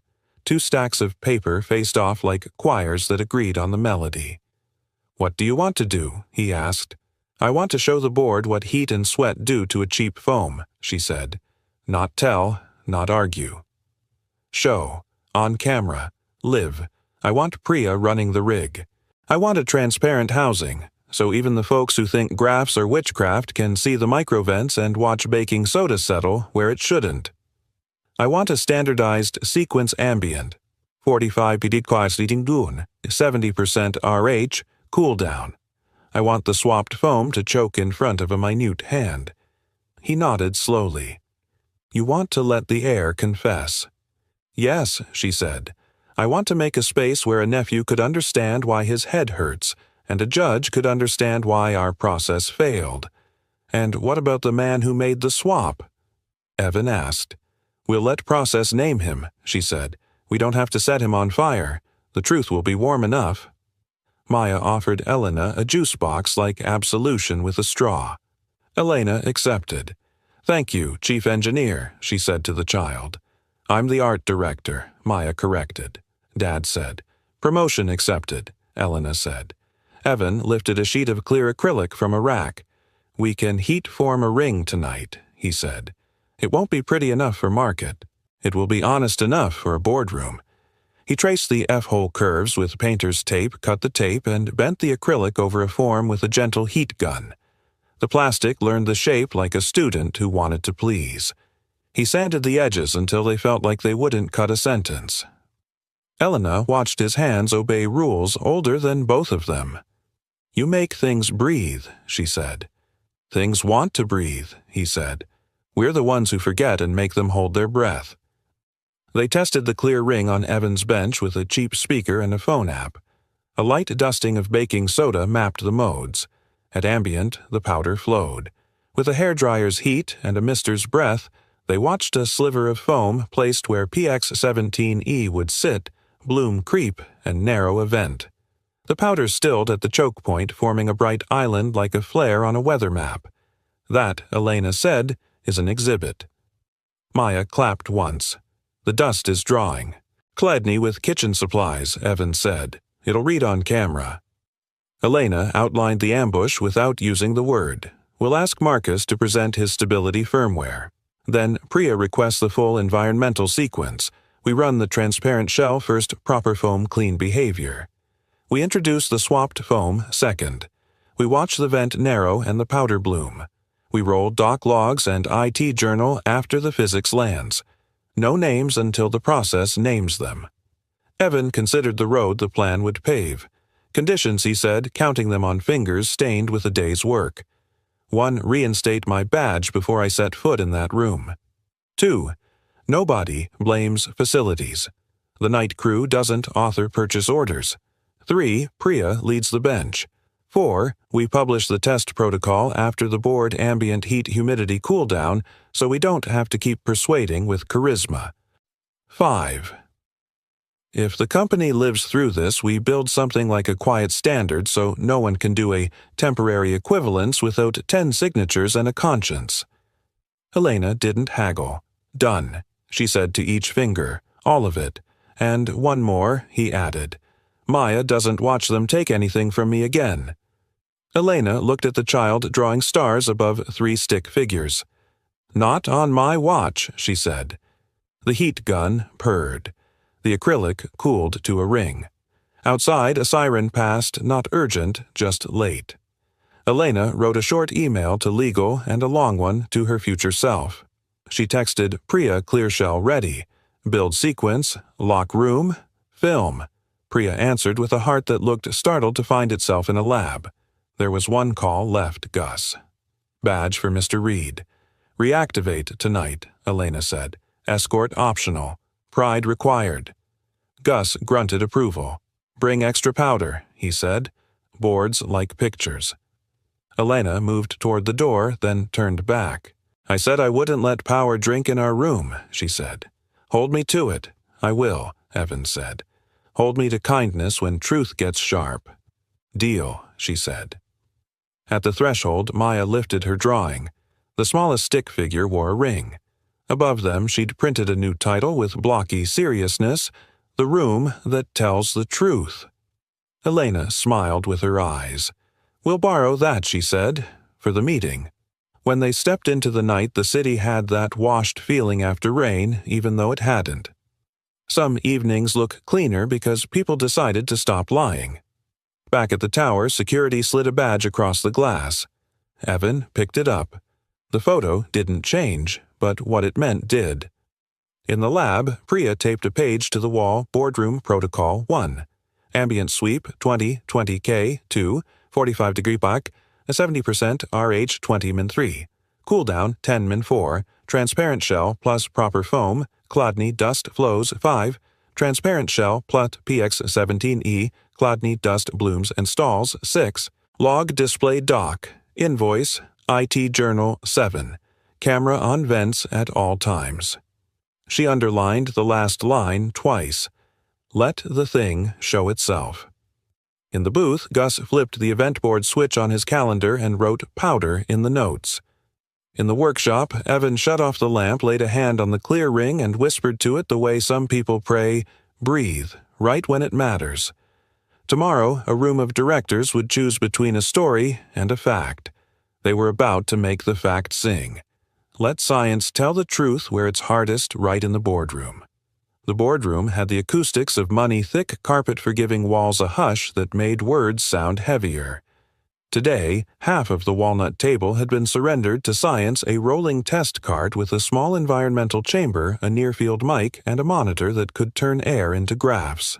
Through an interior window, the adjacent prep room R&D on wheels was live-streamed onto a second screen for the directors and for the internal compliance archive. A sheet of printer paper was taped at eye-level board protocol ambient sweep 20 to 20K. 45 degrees, 70% RH 20 min exern, cool down 10 min record FFT, transparent shell, vents on camera at all times. Let the thing show itself. Elena stood not at the head but near the cart where proximity looked like accountability. Priya wore her labcom hands steady on the console. Evan Badge, reinstated, kept to the periphery, a consultant in plain clothes laying a clear acrylic ring on a tray as if setting a violin on a stand. Beside it, a small shaker of baking soda. Marcus arrived with a smile designed to preempt doubt and a deck called Firmware Stability 1.2. Quick update, he said, taking the presentation remote. We've added psychoacoustic masking, a gentle dithering algorithm, and temperature-aware filters. Early pilots indicate. Elena lifted a palm. We'll hear the slides. Then we'll run the protocol. Of course, Marcus said smoothly. The slides sparkled curves, softening colors that looked like apologies. As you can see, perceptual discomfort is dramatically reduced. Priya kept her face neutral. Perception follows physics, she said quietly. It doesn't replace it. The board chair, a woman with the precise stare of surgeons and auditors, gestured. Proceed with the demonstration. Priya rolled the cart into position. Camera 1, she said, and the screen filled with the transparent ring, its microvents cut like mirrored S's edges eased. Evan's hands dusted the inside with a faint winter of powder. Unit A, Priya narrated. Transparent housing spec foam PX21. Ambient sweep first. She nodded to the tech. A sine wave rose and fell soft as an animal nose. On the FFT, the line climbed and then refused to sharpen. The powder flowed over the vents like flour over a sieve. Ambient pass, Priya said. Beginning environmental phase. The chamber warmed, humidity climbed. A digital clock in the corner counted the minutes the way patience does without drama. At minute 16, the near-field mic caught a whisper of mischief and let it go. The powder kept flowing. The blue trace stayed humble. Heat and humidity, pass, Priya said. Cool down. 10 minutes took their time. Nothing ugly re-emerged. Unit A, overall, pass. A director leaned forward, genuinely pleased. That's reassuring. Marcus seized the sigh. And that's with firmware on, he said. Stability 1.2 works. Geometry led, Priya replied, not unkindly. Elena glanced at Evan. He lifted the second tray, Unit B. Same clear ring, same camera angle, same powder dusting. But inside the foam at the inner rim wore a slightly different sheen. Priya did not name it yet. Unit B, she said. Alternate foam. Ambient sweep. Again, the note traced the room's shape. Again, no complaint at rest. We'll now run the 45 degrees, 70% RH, 20 minutes. Camera, 2 vents, please. As the chamber warmed, Evan's thumb tapped a patient rhythm against the cart. Priya watched the microvents through the lens. At minute 9, the powder on the waist hesitated, then gathered a faint brightening like frost, deciding to stay in one place. At minute 12, a thin ridge formed along the inner edge of a vent, subtle but definite. Freeze camera 2, Priya said. The image held powder blooming at the waist. Near-field mic note the band at 2.4 kHz. On the FFT, the blue line lifted a mean little tooth. Explain that a director said not angrily, but with the interest of a person who knows what evidence feels like. The foam is softening and swelling under heat and humidity. Priya said tone surgical. It intrudes into the vent by fractions of a millimeter enough to raise Q and encourage resonance. The geometry is correct. The material has turned a doorway into a bottleneck. Elena didn't look at Marcus. She looked at the screen where air was confessing. "Continue the protocol," she said. At minute 20, the spike sat like a tack. During cooldown, it retreated, but not completely. The powder island was a map of what the room wanted to do when the body made it July. Priya stepped back. Unit B fail under environmental load. Silence took a seat. Then Elena opened a folder labeled Facts. For the record, she said the bill of materials for the pilot lists PX21. The invoice for the received foam is PX17E. The doc log shows EO7-18 delivery. Its journal shows a delayed send of a forwarding authorization at EO6-12 timestamped as the previous night. Procurement notes read, equivalent per CTO pilot only. She set the pages on the table and slid copies toward the chair and general counsel. We did not approve an eco. R&D did not sign off. Marcus laughed a small, brave laugh. "We're talking equivalent materials," he said lightly. PX17E is a standard cost-effective foam used in cost-effective. The chair repeated as if tasting a word that had tried to hide. On the pilot, that just hurt people. Marcus switched registers the way men do when the floor tilts. "Look, a pilot is where you move fast. PX21 is boutique. PX17E is cheaper and available. We needed momentum." The room heard the sentence that mattered cheaper. Counsel lifted an eyebrow. Elena did not look triumphant. She looked tired in a way that earns trust. "Did you authorize the deviation?" asked the chair.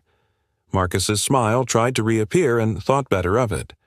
"I forwarded the vendor's suggestion as temporary. Every CTO does this." Every CTO counsel asked Penn, quiet. "Figure of speech," Marcus said quickly.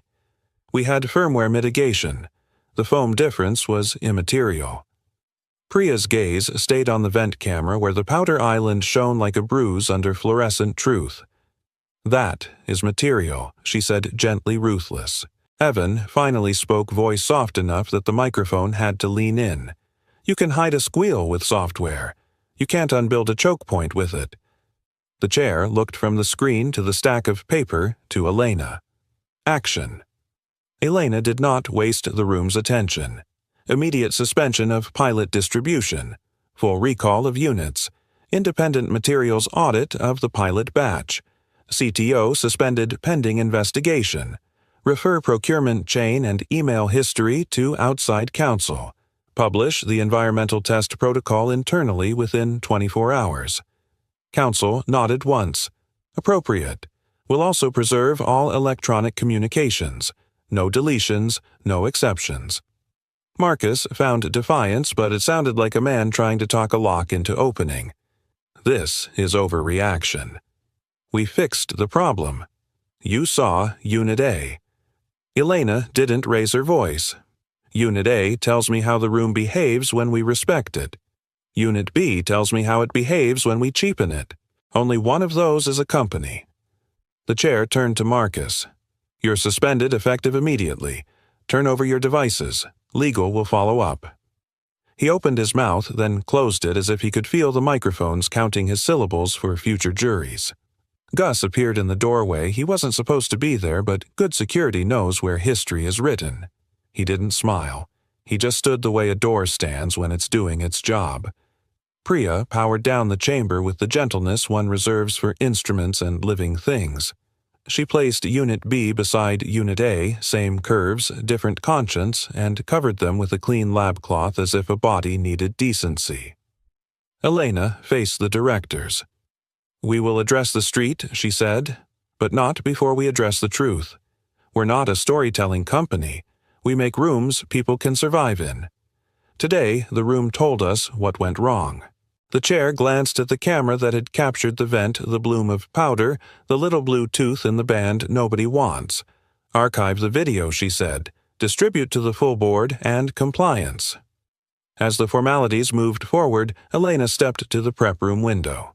Evan stood inside, hands on the clear ring eyes on the powder that had settled where it should when the foam behaved.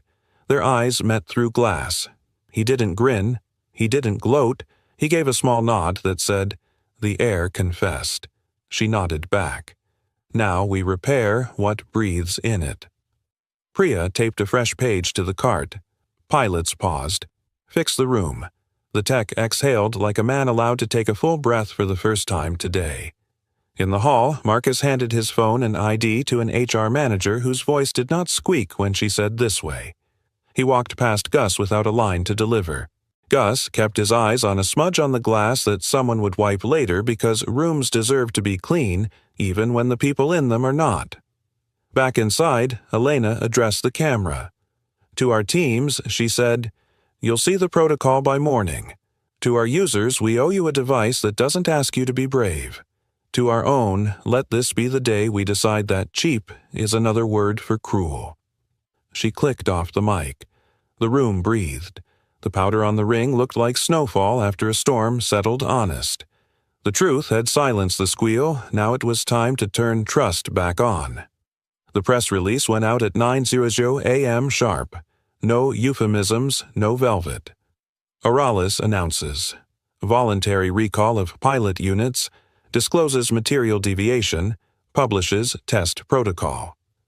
We identified a foam substitution in pilot housings that can constrict vent geometry under heat and humidity, causing discomfort for some users. We are recalling all pilot units. Our full environmental test protocol is now public. We apologize. We will earn back trust by telling the truth and fixing the room. Elena read the final line aloud before she hit send. "Transparency is the only PR we can afford," she said. Signed Legal replied for once, sounding relieved.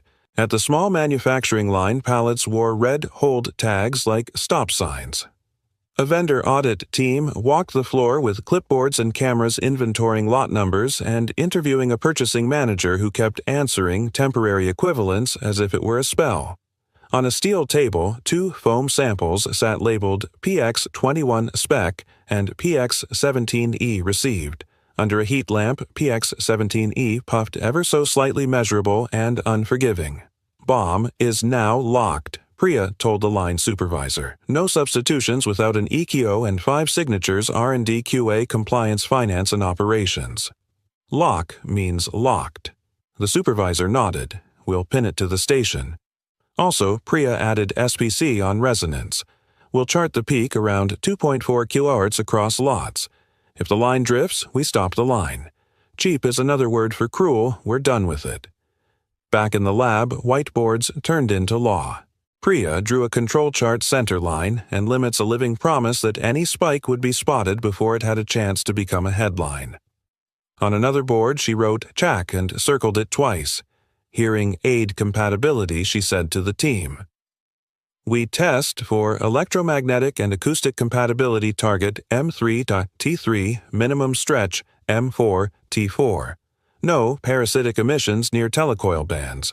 Nothing we ship interferes with the devices people already depend on." A junior engineer raised a hand. "We've never done HAC. We've never done a lot of things we now will," Priya answered. "Document as you go. If you didn't write it down, it didn't happen." They ran the environmental sequence again ambient, 45 accurate to 70% RH, cool down this time with spec foam only. The blue trace kept its manners.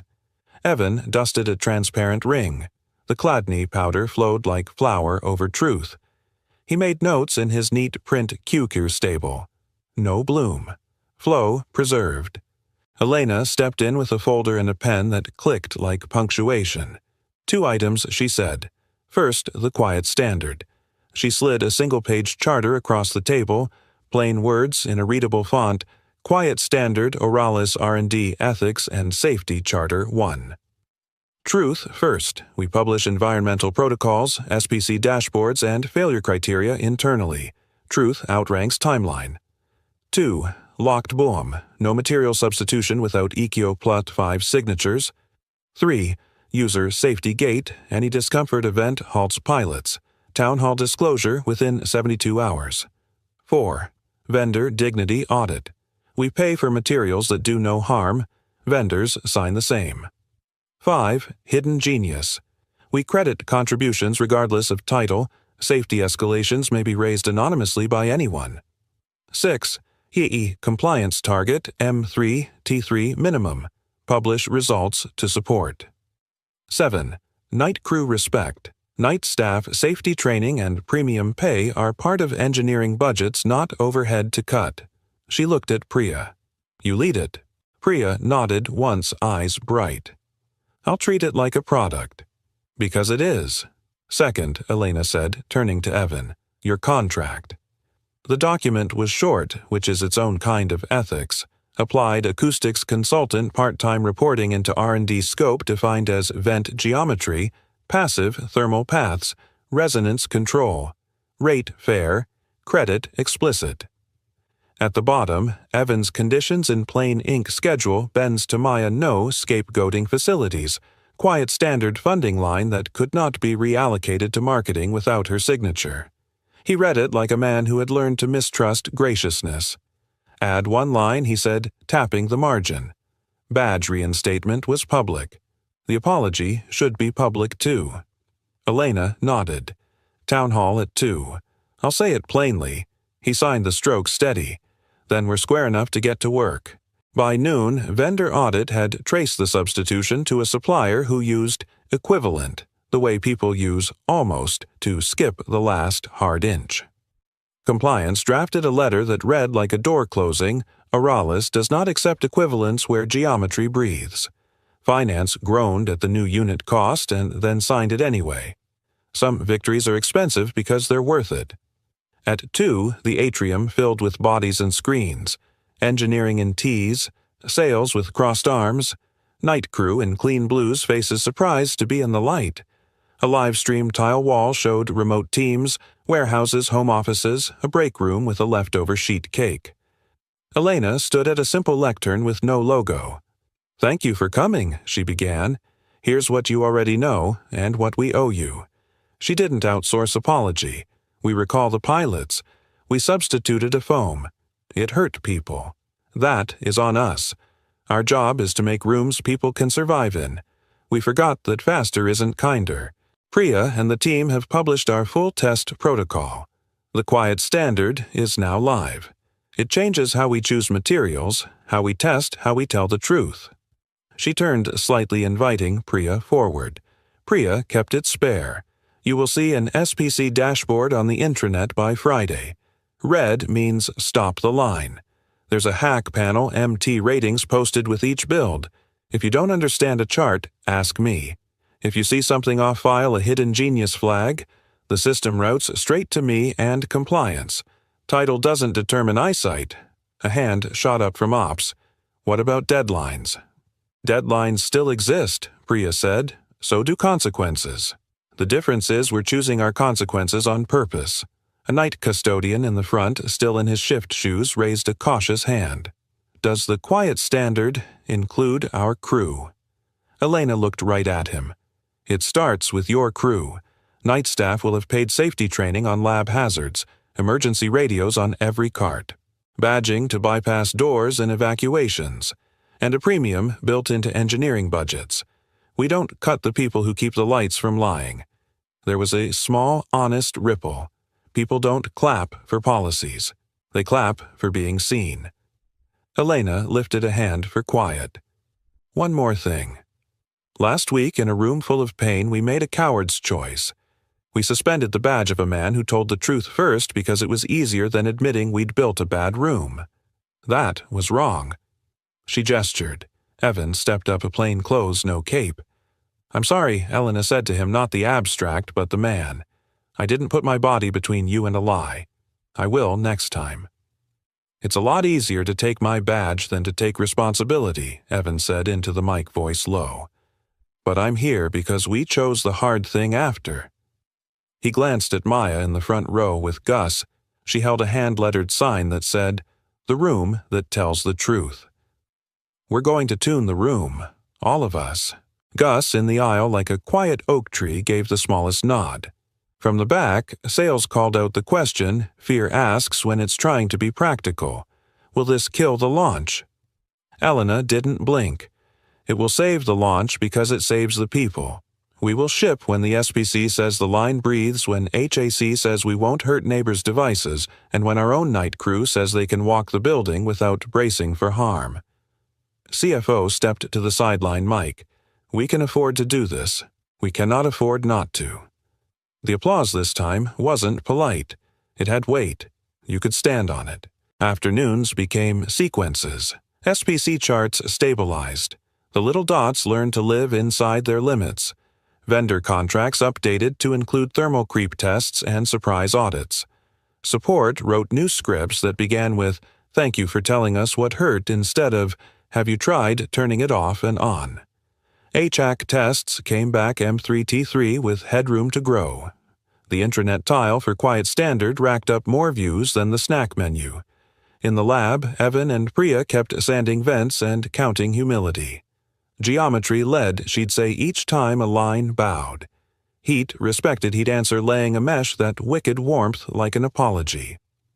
In the atrium, Elena hung the transparent ring on a wall like a relic, not to brag, but to remind. Under it, a plaque read, "Change the shape. Change the feeling." No one took selfies. People touched the acrylic and then washed their hands like adults. Late one evening, Elena found Evan in the prep room making a tiny chamfer no one would see, but everyone would feel. "Legal says Quiet Standard will scare competitors into calling us naive," she said. "Let them be afraid of kindness," Evan replied. "It has a long memory." She stood beside him, not quite touching shoulders. "You still okay with part-time? I have a bedtime to keep," he said, "and a life to keep worth keeping." She smiled, that quiet balcony smile that remembers the wind. "We'll build around that." He blew a last breath across the vent. The powder flowed as if grateful to be told where to go. Elena looked at the plot on the screen flat where it should be. "We've fixed the machine," she said, and felt the next question arrive like a duty. "What about the people who wore the bad one?" Evan asked, finishing the thought. She nodded. "We called back the plastic. Now we have to call back the hurt." The graphs held. The room behaved. And somewhere beyond the lab door waited a community center that remembered a small spike like a nail behind the eye. We had repaired the device. How would we mend the hearts that wore it? They went back to the same community center by design. Same bulletin board, new flyers. Same windows open 2 inches by city code. Same box fan quieter now because maintenance had oiled the bearings after watching the live stream. The room remembered, and that was part of the point. A fold-out table near the door introduced the day with adult sentences, voluntary recall complete. New units tested under the Quiet Standard. Consent first. Stop any time. On a TV cart, a decibel meter displayed the noise floor steady at 43 dBA. A second monitor showed a live dock cam aimed at a transparent shell, the F-hole vents like mirrored S's. Beneath them, a copper mesh glowed warm as a penny, the foam inside labeled in Sharpie PX21 spec. A little dish of baking soda sat next to it like a prop and a promise. Elena took the handheld mic and did not stand behind the table. She stepped into the circle of folding chairs and made her voice as human as her suit would allow. "We're here because last time this room hurt," she said. "We called back the plastic. Today we're offering what we should have offered in the first place: proof and choice. If you try a unit and you don't like how you feel, we stop. If you have a story, we listen. We're not selling. We're learning." Priya stood at the cart, surgeon calm. "I'll narrate what we're measuring. The vents are on camera. If the geometry misbehaves, the powder tells on us." She tapped the dish with a knuckle. The soda whispered back. Evan and Maya sat together on the front row. He had promised himself he wouldn't be brave on her behalf. She had promised herself she would raise her hand if her body said no. Gus leaned against the far wall, the natural vantage point of a man who never stopped noticing. The first volunteer was the nurse from last time. Priya wiped the unit, gave the talk about stopping if behind the eye even thought about waking, and placed comm loop like a crown that didn't ask to be seen. The doc cam showed the vents. Priya gave the slightest puff of powder for the audience's sake. It flowed like flour over kindness. "How is it?" Elena asked. The nurse waited a beat, inventorying her head. "Like somebody dimmed the room without turning anything off," she said. "If I were charting it, I'd write, 'Peace achieved without sedation.'" Laughter belonged to the room again. Priya looked at the portable spectrum, the familiar blue trace laying down like a well-trained dog.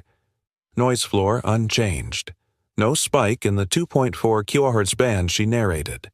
A teenager with earbuds framed into her hair tried next. She lifted a thumb after 30 seconds. "Feels less pointy," she said. "Can I walk with it?" She circled the chairs. The trace nudged and returned. No tooth, no betrayal. The fan's hum and the chatter jostled in the air. Heat climbed by human degrees. On the fifth chair, a boy in a dinosaur t-shirt looked at the window and then at his mother, asking permission the way careful kids do. He sat. Priya settled the ring. For 20 seconds, the graph made good decisions. Then a stainless steel tray clattered on tile in the hallway outside. The boy's breath buckled. The room leaned toward him. Elena didn't wait for anyone to remember she was the CEO. She moved into the boy's line of sight and lowered herself to the scuffed gym floor. "Can we hum?" she asked, steady as a handrail. The boy's mother nodded. First hands spread helpless, not useless. Evan met Elena's eyes from across the circle, same note as the oranges. She began, not at A, but at human, soft, chest-born, a vibration more than a sound. Evan joined from his chair, not moving closer, making the air between them something the child could agree with. Priya's finger hovered near the stop button. "You say," when she told the boy. He didn't speak. He hummed back. The doc cam showed nothing dramatic, just powder that refused to stick where it had stuck last time, vents that kept their doorway. On the spectrum, the insult that had once stabbed raised its head and then found no place to live. "Try to feel your feet," Elena said low, a line she had stolen shamelessly from Evan. 10 toes. The loud thing can't count. The boy's shoulders dropped a centimeter no one else would have measured. He opened his eyes. "It's quieter," he said, astonished that a room could apologize. His mother covered her mouth. "Thank you," she managed, "which is the sentence you say when a stranger returns your child to you." "We learned that from them," Elena said, nodding toward Evan and Maya. "We're just borrowing it. They kept the sessions short. They kept the explanations shorter." Priya showed the vents between tries a minute of powder and camera so the room could see nothing was blooming where it didn't belong. A volunteer with hearing aids tried a unit. A tech stood by with a meter. "Hack M3 TT3. No telecoil interference," the tech said. "We're good." Maya tugged Evan's sleeve. "Can I try now?" His hands went, careful by instinct. "You can say no after 1 second," he said. "Or 0. She considered the ceiling, the fan, the crowd. "I want to try," she said, and took Elena's offered hand to stand. Not because she needed it, but because taking help is a kind of strength. Priya fitted the ring like a friend smoothing hair. Maya's face did not wince. She listened inside herself the way she'd watched her father listen to rooms. Her eyes softened, not dramatic, just the letting go you see when a muscle that has lived clenched remembers it can unclench. "What's the note?" Elena asked, smiling small. "Between A and OK," Maya said again, reclaiming the joke as a family heirloom. "No nails." Evan held his own breath a second, and then he let it out a sound almost like a laugh and almost like a cry. For a flash, the church gym and the wrong mic and the fall-through air were there. Then they were not. He could not alter what had happened. He could alter what would. "Can I draw something?" Maya asked. "Art director's orders," Elena said, handing over a marker. Maya sketched 3 stick figures under a string of 5-pointed stars and a ring drawn like a halo. Above them, she wrote in block letters, "Quiet. Please the comma, a tiny kindness." When the circle had tried enough and the decibel meter still said the room was behaving, Elena asked for 2 minutes that were hers to ruin or redeem. "We brought you back here because this place tells the truth," she said. "Last time we failed you. This time we're trying to be the people we should have been. If you felt seen today, thank the person who taught us how to listen." She turned, and the cameras found Evan whether he wanted them or not. He stood awkward as dignity often is. Elena continued no embroidery. "The person who saved Oralis is a man who listens better than all of us. He turned dust into a map. He turned a vent into a door. He turned me into a student. His name is Evan Reed." Applause came like weather honest warming. Some of it was gratitude, some of it was relief at watching a story end the right way in public for once. Mr. Bell had come stubborn shop smell still clinging to his jacket. He cupped his hands. "Play the room a song, Evan," he called. Laughter broke what little glass was left between them. Evan lifted both palms. "It's your song," he said to the room. "We just tuned it." Reporters approached. Elena held up a hand without arrogance. Questions about protocol. "Priya's your North Star." Questions about guts, ask any parent here. Questions about Hope Watch that kid draw. The event thinned into conversations that mattered. Priya explained copper as passive heat-spread foam that didn't creep the SPC dots that stayed home. Gus replaced a spent trash liner with the ceremony of a man who understands altars. Outside, the sun hung low, color like patience.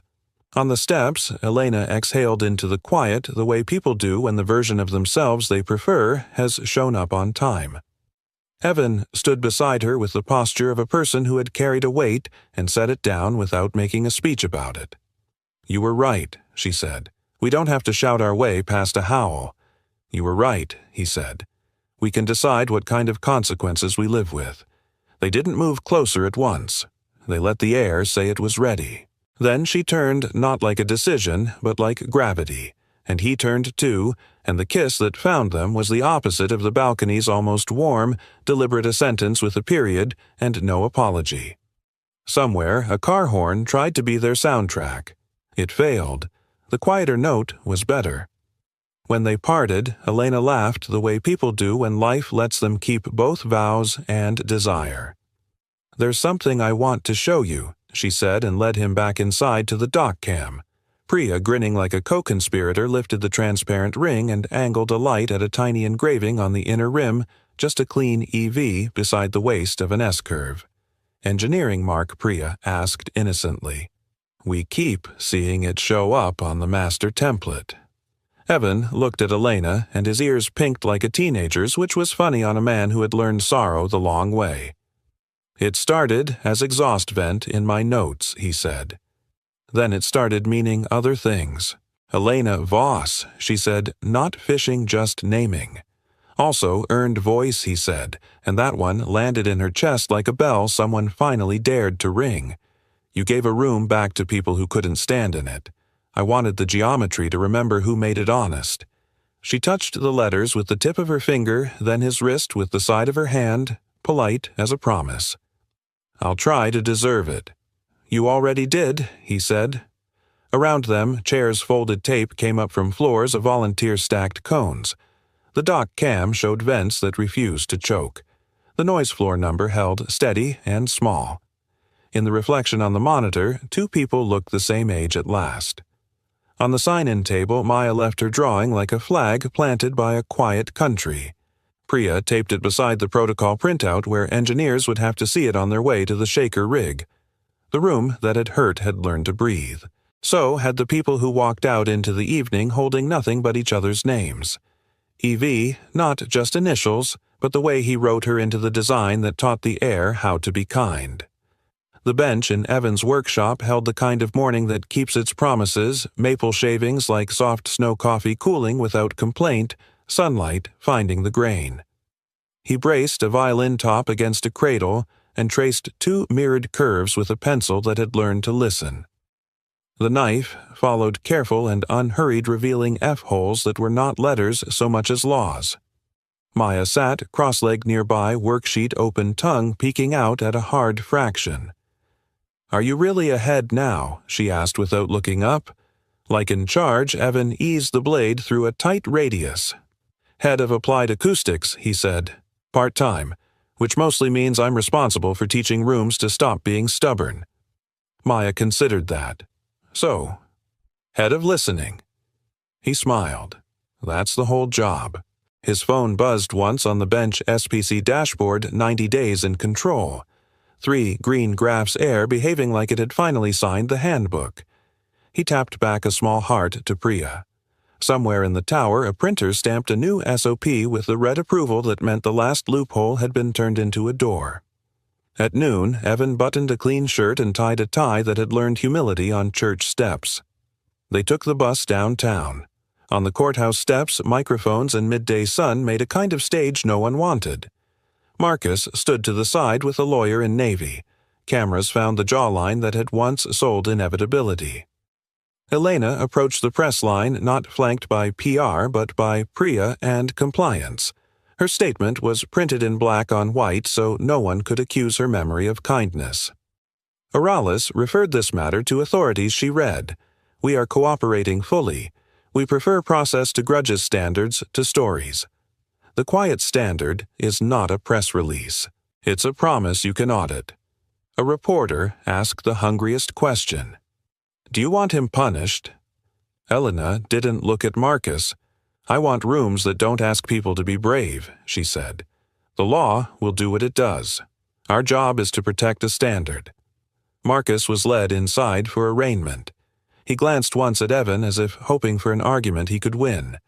Evan gave him nothing but the kind of silence that refuses to carry someone else's noise. Gus, at the back like a landmark, murmured to no one. Some doors closed themselves. Back at the tower that evening, banners not made of fabric marked a different kind of day. The intranet's front page read, "Hidden Genius, submit what you see." Elena kicked off the town hall with a sentence that sounded like a window being opened. "We're not hunting unicorns," she said. "We're issuing mirrors. Ideas don't care about titles. Neither do we." The first cohort filled the stage a line cook who designed a safer rinse for sensor trays so vents never met soap film. A delivery driver who suggested a temperature indicator on shipping labels that turned the color of honesty if the box sat on a summer dock too long. A night janitor who mapped airflow dead zones with a $4 incense stick and a good nose. Elena handed out badges that weren't ceremonial. They unlocked labs after hours and stipends that admitted time as a cost. Gus refused a speech but accepted a pin shaped like a tiny ear. Notice things he told the applause. Then tell the person who can do something about it. That's the entire job description. Priya introduced a small sign on the lab door. Quiet standard inside. "It's not a welcome mat," she said. "It's jurisdiction." Evan's contract had changed 2 words in the directory but left the rest of his life intact. He worked in mornings and after bedtimes.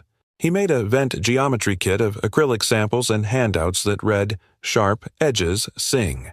Smooth ones breathe." He taped Maya's drawing, "Quiet please," above the shaker rig where engineers had to look at it to get to the power button. Montage arrived like a music cue. A hand pressing the SOP stamp, crisp thunk.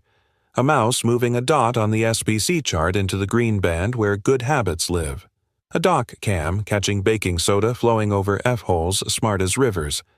A kid at the clinic adjusting a comm loop ring with a gesture she'd learned from watching her mother tuck hair gently behind an ear. The same kid looking into the middle distance and letting her shoulders drop 1 silent inch. A line of devices charging with little status LEDs that refused to shout. Then, back to the workshop, Evan kissed the heel of his hand and pressed it briefly to the violin top, blessing the wood, the way working men bless their tools. He laid in a slender piece of spruce for the sound post, upright, honest. He engraved 2 letters inside the rim, where only a repairman would ever see them. Evie. Elena stopped by after work with takeout and a stack of vendor contracts that now read like vows. Maya set the table with plastic cups as if setting the table were a kind of ceremony. "You know I found your initials on the production template," Elena said lightly, tracing the air near the curve. "You vandalized our geometry." "I left a trail," he said. "So the next person knows someone loved the shape." She turned the violin under the light F-holes, breathing. "Love as a process," she said. "Novel. Love as a standard," he answered. "Enforceable." They ate, standing up. It felt right. After Ilona tucked Maya in the little blue room that had learned not to echo. She sang one long note instead of a lullaby. Maya hummed along and then, half asleep, asked the kind of question that becomes a roof over a life. "Will the room remember how to be nice when I'm not looking?" Elena smoothed the comforter's edge. "We taught it," she said, "and when it forgets, we'll teach it again." In the quiet after lights, Elena and Evan sat at the workbench. The violin waited without impatience. He handed her the small plane he trusted with corners. "Your turn," he said. She shaved one whisper-thin curl, surprised at the tenderness muscle memory can learn in a single pass. "Listening isn't passive," she said. "It's skilled labor," he replied. They worked until the wood told them it was enough for one night. The city outside breathed like a big animal that had finally found a place to lie down. Weeks became lines on a chart, and then became 90 days of green. Support started hearing a new sentence from callers I didn't know quiet could feel like being held.